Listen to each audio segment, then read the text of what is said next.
Hello friends, இன்னைக்கு நம்ம பார்க்க போகிற வண்டி 2019 ஜனவரி மந்தில் ரெஜிஸ்டர் பண்ண Bajaj city 100 E S variant TN75 Kanyakumari Marthandam ஆர்டிஓவில் வண்டி ரெஜிஸ்டர் பண்ணியிருக்காங்க. நம்பர் ஆஃப் ஓனர் பார்த்தீங்கன்னா சிங்கிள் ஓனரில் இருக்குது. வண்டியோட பேப்பர் எல்லாமே கரண்டாக இருக்குது. இன்சூரன்ஸ் எக்ஸ்பிரி ஆயிடுச்சு. வண்டியோட ஃபிசிக்கல் கண்டிஷன் பாருங்கள், தெளிவான கண்டிஷனில் இருக்குது. அதோட இன்ஜின் கண்டிஷன் பார்த்தீங்கன்னா தெளிவான செல்ஃப் கண்டிஷனில் தான் இருக்குது. வண்டியோட ஓவரால் பாடி அவுட்லுக்கு நீங்களே பாருங்கள், எந்த விதமான மேஜர் டென்ட் எதுவுமே கிடையாது. ரீசெண்டாக தான் ஆயில் சேஞ்ச் எல்லாமே கம்ப்ளீட் பண்ணியிருக்காங்க. வண்டியோட ஃப்ரண்ட் அண்ட் பேக் 2 டயர் மட்டும் கொஞ்சம் ஓகேவான கண்டிஷனில் இருக்குது. மித்தபடி வண்டியில் எந்த விதமான ரீப்ளேஸ்மெண்ட் எதுவுமே கிடையாது. இந்த வண்டியில் போலீஸ் ஃபைன் எதுவுமே கிடையாது.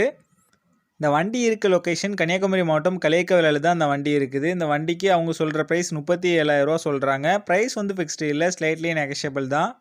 நம்ம சேனலில் வீடியோ பார்த்துட்டு வந்தேன்னு சொன்னீங்கன்னா ஸ்பெஷல் டிஸ்கவுண்ட்டும் கொடுக்குறேன்னு சொல்லியிருக்காங்க. இந்த வண்டி நீடு இருக்கவங்க கீழே விசிபிள் ஆகிற நம்பருக்கு கால் பண்ணுங்கள். இந்த வண்டி பற்றின ஃபுல் டீட்டெயில் கீழே டிஸ்கிரிப்ஷனில் கொடுத்துருக்கேன், செக் பண்ணிக்கோங்க.